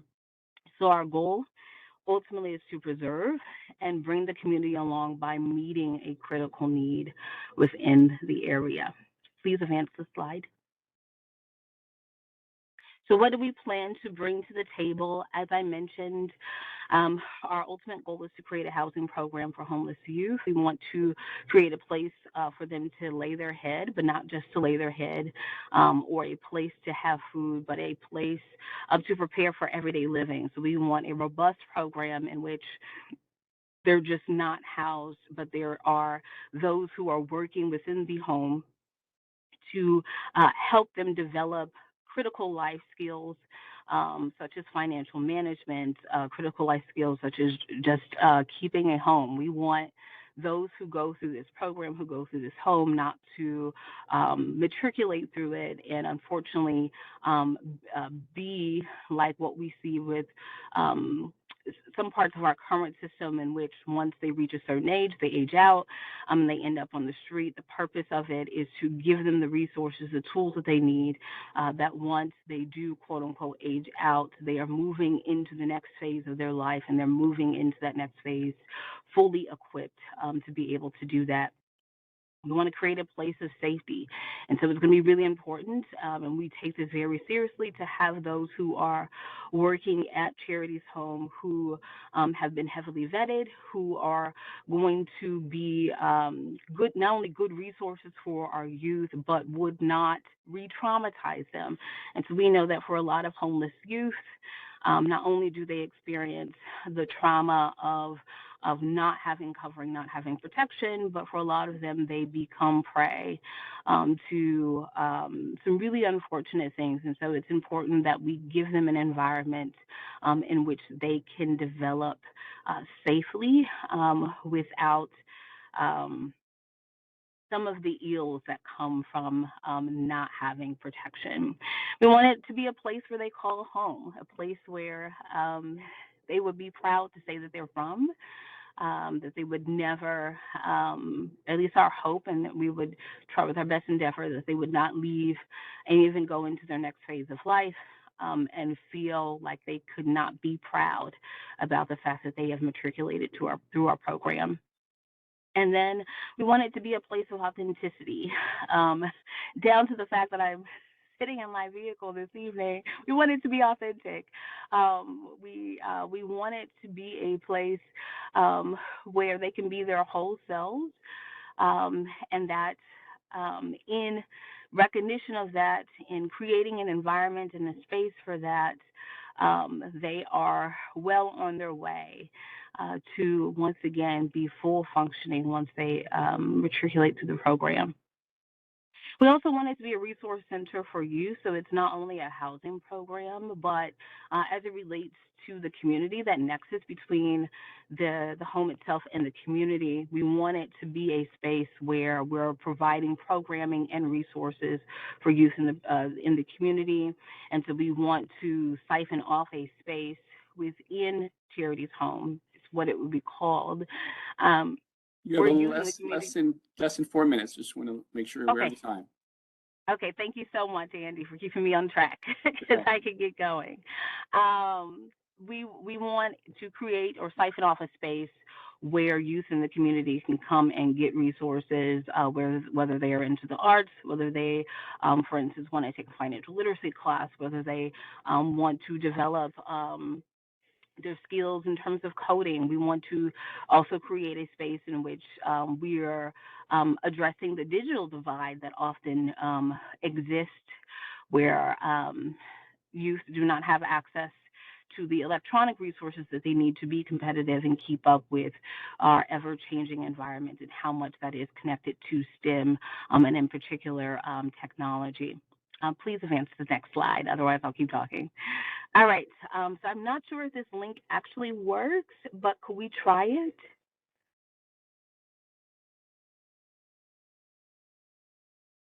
This is a link to a video? Yes, it should be. Do you feel like you have enough time to address the things you want to and watch the video? Well, I could have it as a holdover, and I'm happy to provide the video as a resource for the community if they want to revisit it. So yeah, we can move on. Well, I want to leave that judgment to you. I'm just asking the question. I want to make sure we have enough time for questions. We can move on because I don't have control over the video to fast forward or rewind. So we can move forward. I'll just describe what's in the video. The video is actually, and you all can go to our website, nybaltimore.com. It is the development project that we have had, that we've had the most success with. It's where our current worship facility is located at 4805 Nelson Avenue. That building was previously a warehouse that we redeveloped and created a beautiful worship facility. And not only did we create that beautiful worship facility, but we have the resources to be able to do that, where we completely own our building outright. We don't have liens on our property. So just to provide some context for our ability to provide development as well as to have the resources for it. So what do we plan to do with this particular facility? Because I know that I have probably a couple more minutes to provide that. What we want to do is to develop the space in 2 phases. The first phase will focus on the interior of the edifice. And so we will be updating the rooms in the facility to make sure that the kitchen is full functioning, the rooms. We want to create a multi-purpose room, as I said, for the community, as well as living spaces for the youth that would be housed at Charity's Home, Inc. And so that would be the focus of the first phase. Obviously, for anything that is on the exterior that's germane to the functioning of the inside, for instance, such as the roof or HVAC systems, we would do that as part of the first phase. The second phase of what we intend to do would be to work on the preservation of the exterior of the building. And so one of the things that we noticed that was really important for the community in the survey was that because this property has such historical significance, we want to make sure that the exterior of the building is true to its current presentation to the community. And so that second phase would be to take that time to invest in maintaining its historical architecture in a way that is consistent. And that's why it's part of the second phase, so that's just going to take a little bit more time. And one of the other things that was mentioned was that the community wanted historical marker. And I personally have experience with getting a historical marker implemented.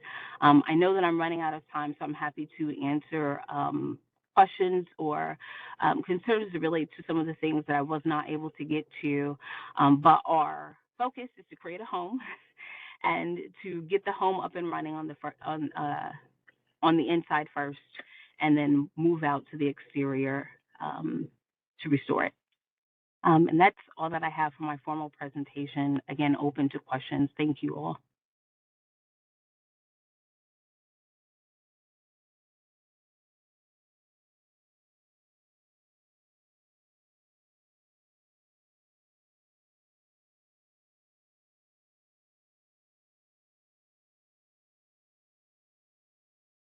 So are questions coming through the chat?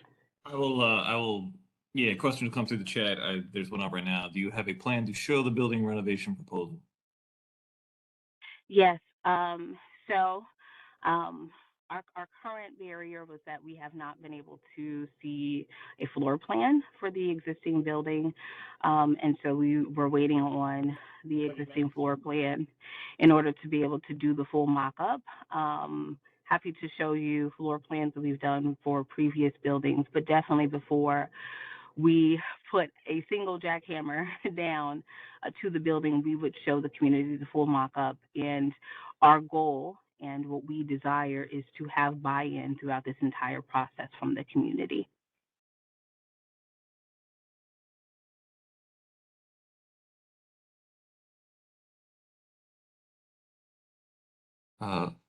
Is there any information that we can learn about how your current program is integrated into the community? Yes, so Charities Home does have a website. Let's see if I can put that in the chat. And so the website does have information about our current offerings. I could try to get that in the chat.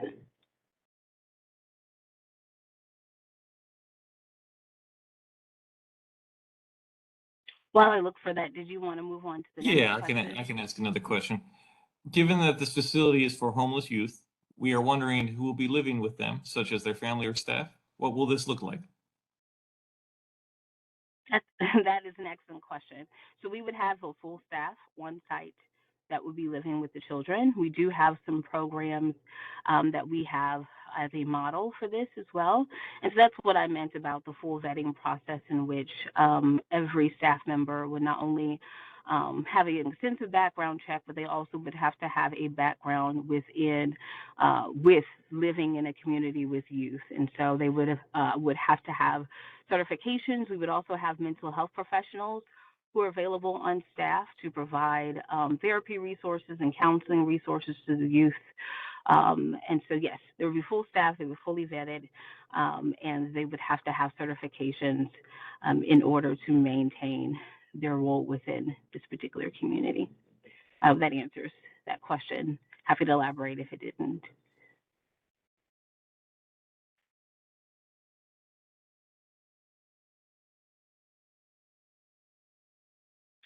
Annie, there might be a question here for you. Which one? Speaking to, will the community be able to see the results of the survey that we take after this meeting? That's a good question. I don't see why not. I don't know if we would aggregate them or make them available individually. Let me just check that with the law department, but I think there's no reason, assuming these are anonymous surveys, that we can't share them with the community after the process. I would like to just confirm that, which I'll do. Another question for the project. Why is 2001 Park the ideal site for this project? Are there other locations where this project could be executed?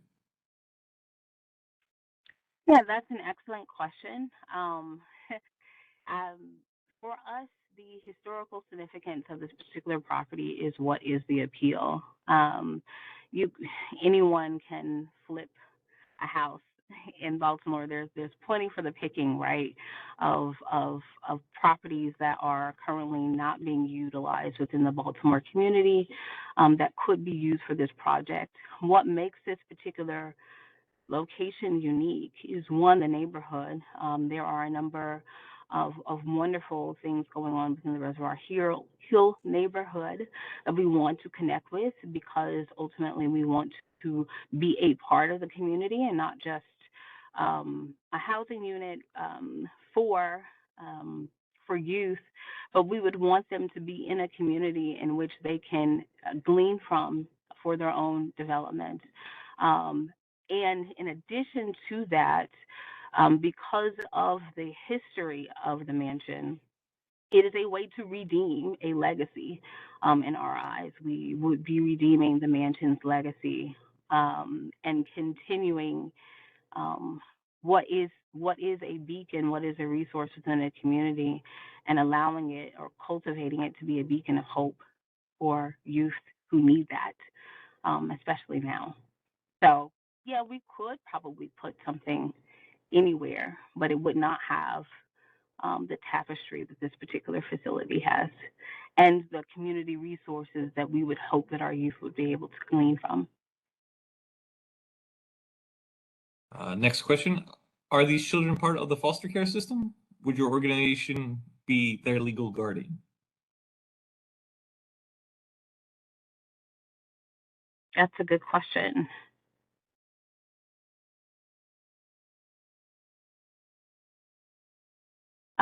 So we would have an intake process as part of this program. Yes, the organization would be their legal guardian because this is where they would be housed, and this is why it's important for us to have on staff professionals who are able to function in that capacity. So I guess there would be a legal element to their being housed at our facility. It's a good question. I hope that answers it. Next question, would this project be an extension or a new place for your program? It would be a new place for our program. So we would move all of our operations to this facility for Charity's Home.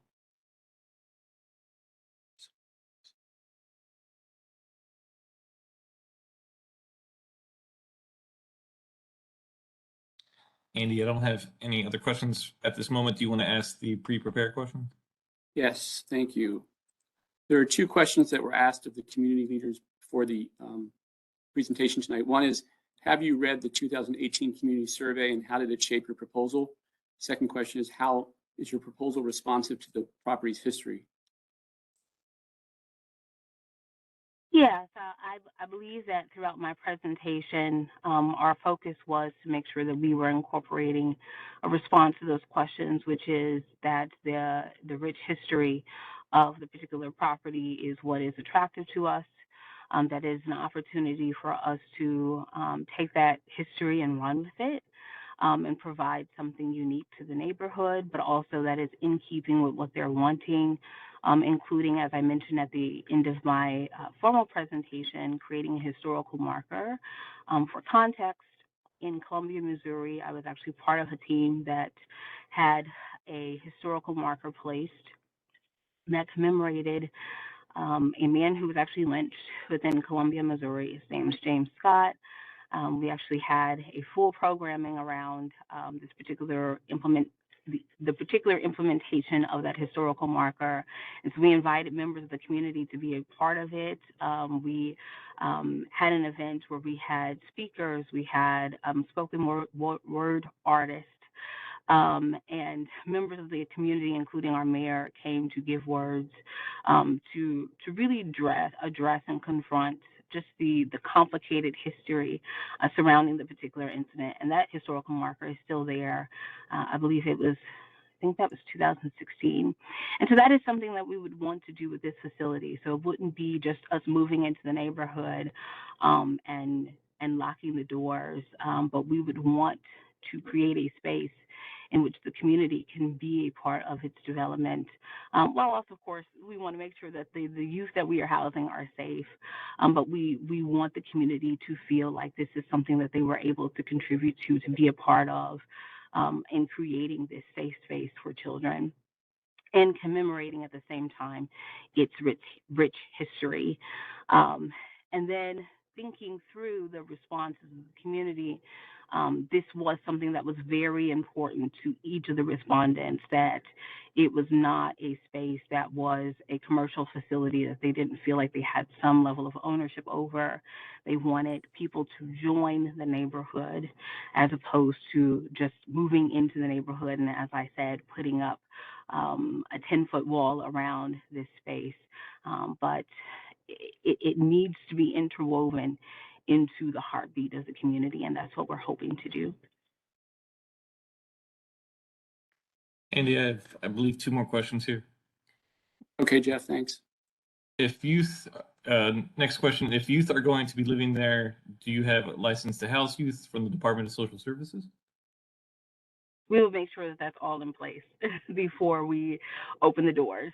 So that is something that we will make sure that we receive from the department before any youth is invited into the program. That's a really good question. The first step would be developing the space. But while we are developing the space, it's making sure that we have all of our legal paperwork together so that youth are not moving in and then subsequently taken out because we don't have the paperwork to support it. That's an excellent question.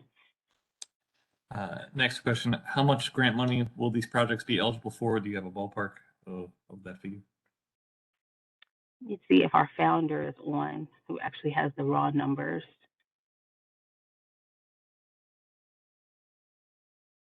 I am here, but that question is I won't say it's a bit unreasonable, but it's not a limited amount. It's not a cap on the amount of money that is eligible. It's how much we apply for, and that's not based on necessarily the need, but the immediate need, but overall the expansive need, which grants are given to us based on a 5-year period or range. And so that would take some more research. We have gotten some smaller grants, which we have as startup money, but there are millions of dollars available for these types of programs, especially considering the new law that's been passed concerning abortion and all of those types of things. So there is more money available to ensure that homeless children are resourced properly.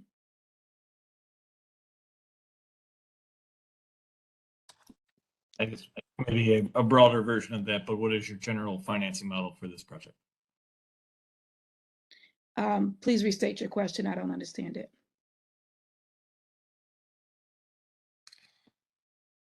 Just from the audiences, they're asking, how are you financing your project? We're not financing the project yet because we don't own the building yet. But considering we have good startup money, I don't want to put numbers out there for everybody to hear. But if you need that given to you all in an email or something like that, if you're considering offering us the property, we would definitely be willing to share that information.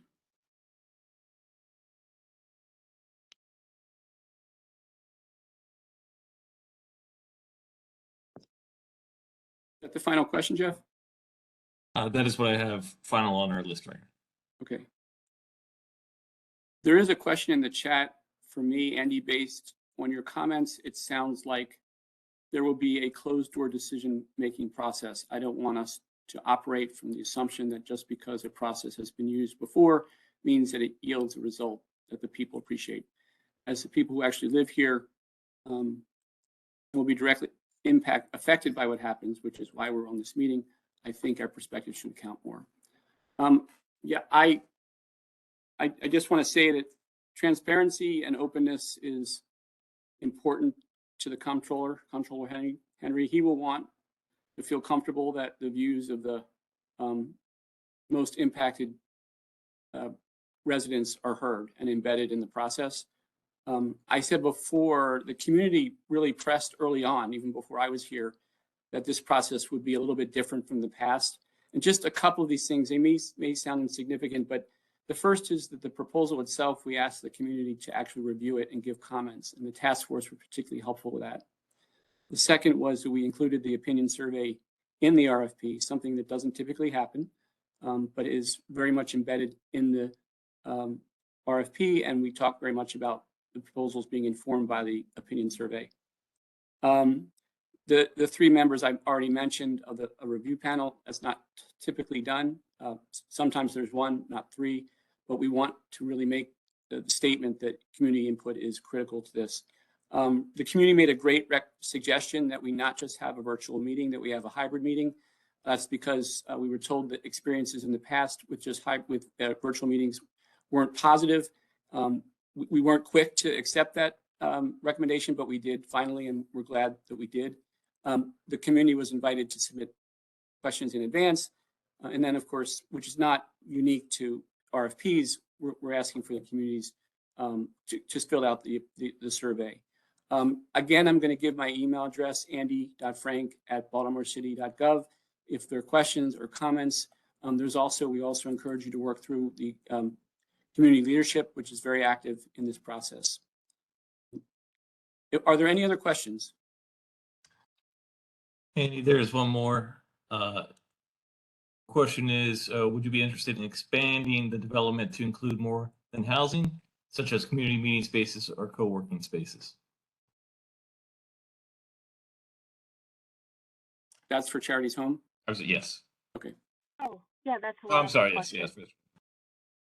yes. Okay, that's a wonderful question. That is something that we're planning to do in another development that we're exploring. We would definitely need to, we're open to it. That's something that is important to us, as I said, in terms of wanting to make sure the community has a space for them.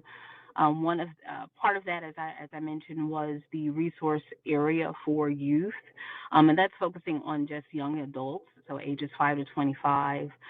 We would have to look at the legal aspect of making it open more broadly to the community, just because we want to make sure that we are creating an environment where the youth who are being housed in the facility are safe, and so it just becomes harder to do that when it is a space where it's not vetted and it's a free for all. However, it is something that we are considering, particularly since it is something that we are planning to do in some of our other projects, where it is focusing on providing, for instance, a GED program and the like. And so that's more, and financial literacy courses for the community. But as it relates to this particular project, to be just completely honest, we would have to think about the legality of making sure that it's a space for the community, but also that the youth that are there are protected. Thank you. I did get a text that there's someone that wanted the opportunity. We have a few minutes for those that want to hang in there to hear a little bit more about the history of the building. Those that can stay on might have an opportunity to learn about the history. Of course, you'll have the recording available if you want to hear it then, or we will also post information about the history of the building on the Comptroller's website. So Councilman Torrence, is there someone that wanted to speak to that?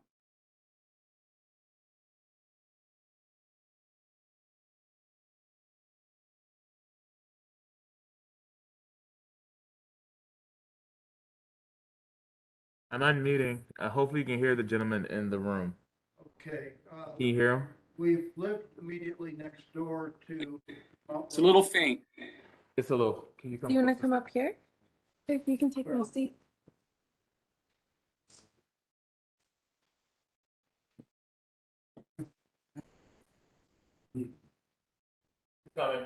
Where would you like me to be? Here. We can just. There you go. Okay.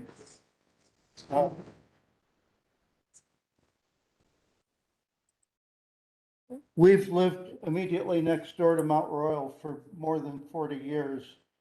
Mount Royal was built in 1792 by Quakers out of Bristol, England. They called it Mount Royal. as I will, the term 2001 is a modern concoction that has no historical basis. The stone used to build Mount Royal came from the Jones Falls, about 25th Street, was brought up by mules and raised by mule. They're incredibly heavy. I've lifted a smaller one. The walls are 18 inches thick at the base. And obviously have stood the test of time very well. The material is gneiss. It's a type of granite. Wing was added in the 1930s, appropriately called Old Friends. It was a retirement home for Quakers. It's nonsense that there is a slave burial ground there because Quakers obviously did not own slaves. When the Quakers finally gave it up, they sold it to Norway. Norway operated throughout the world a series of seamen's homes. And in the days before jet travel, that was where they would put up their seafaring crews. And so people know it as the Norwegian seaman's home. When jets became more commonplace, Norway sold the properties, and the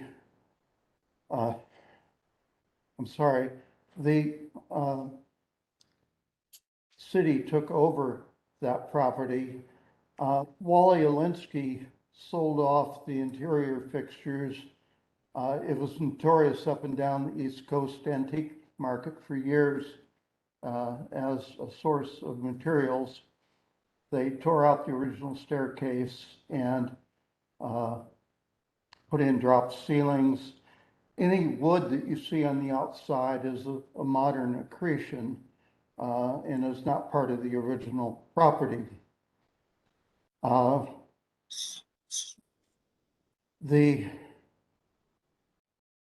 Sir, I want to make sure I have enough time to answer a few more questions that were for me. You're going into a really interesting, incredible amount of detail. Something. How much time did you want? Well, I didn't come with a specific speech. Okay. I just feel that these things need to be known, and I feel that your three presentations, they were at best in part partially informed as to the history. That's a fair. Go ahead, sorry. One of the daughters married Hugh Lennox Bond, who was known as the Black Republican. He was a judge. He broke the Ku Klux Klan in Maryland. And some people know it as the Bond House. Eventually, the city took it over. Wally Alinsky, like I said, sold off a lot of the interior and destroyed much of the historic structure of the house. The Bolton Hill area was historically a Jewish enclave, a ghetto, because Jews are not allowed to buy down in the older parts of the city. Eventually they migrated out Utah Place and eventually out to the county. Mount Royal was part of the non-Jewish part of what's now known as Reservoir Hill. The term came about in the 1960s because the real estate people felt that there were too many blacks north of North Avenue, and therefore they split it into Bolton Hill and Reservoir Hill. the reservoir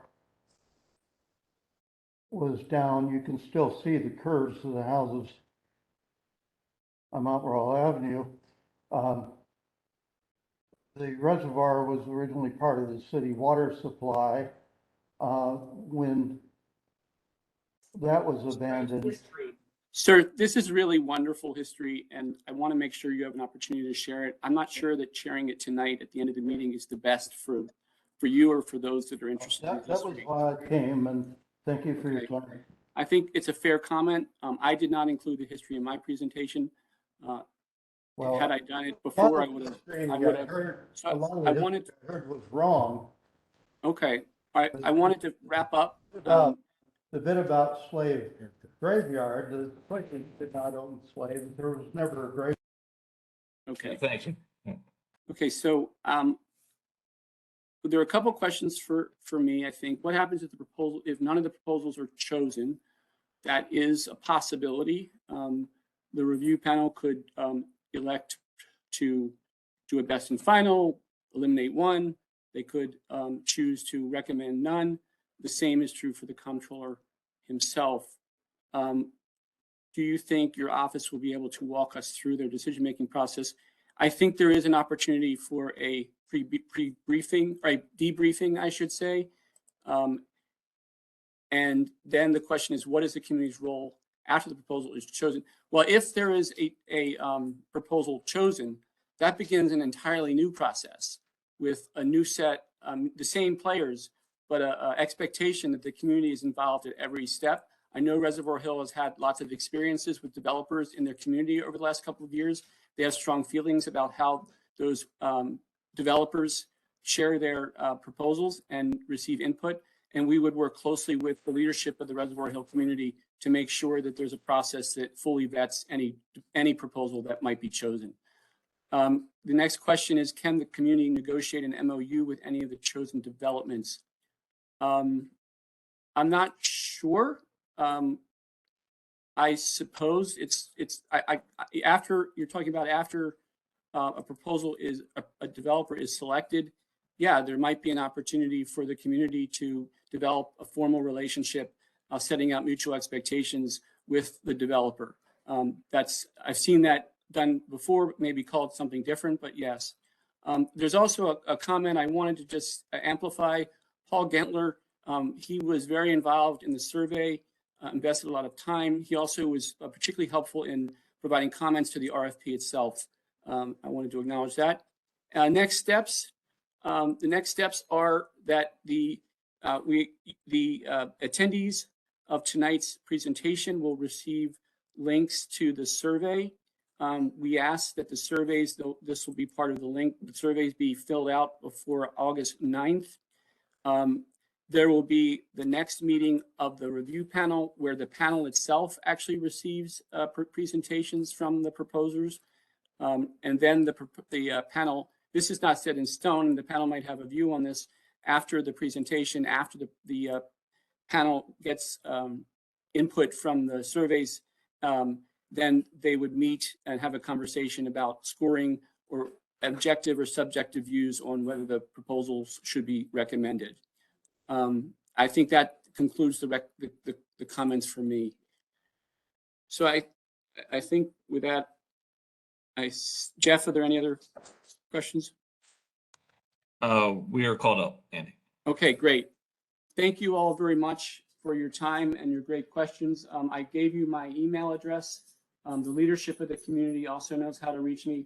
If you have any questions or comments, please don't hesitate to reach me. Thank you and have a great night.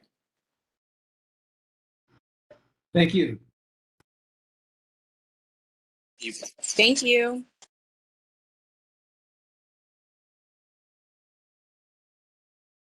Good night, all.